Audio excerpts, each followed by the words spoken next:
आज के व्लॉग शुरू होता है। तो आज के व्लॉग में हमारी दुकान पे आए हैं कुछ नए सामान, वो हम आपको दिखाते हैं। ये टॉफ़ी आई हैं, ये और ये वाली टॉफ़ी और ये चॉकलेट। और अब हमारी दुकान पे पहले कस्टमर आए हैं। क्या लोगे? नहीं, तीन तो दे दो कुरकुरे। हमारी दुकान पे अब कुरकुरे नहीं है। टकाटक नहीं है। गाइस अब क्या करें, हमारी दुकान पे टकाटक है नहीं, तो अब इन्हें वापस जाना होगा। नहीं है गाइस। अब मुझे बहुत बुरा लग रहा है, मेरा एक ग्राहक लौट गया, पर क्या करूँगा, आज सामान आएगा तो जब ही आएगी उसमें टकाटक।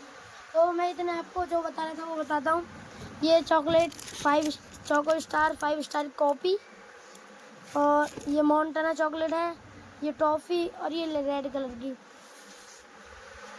मेरी दुकान पे कैंपा और ये सारे सामान भी बेचते हैं।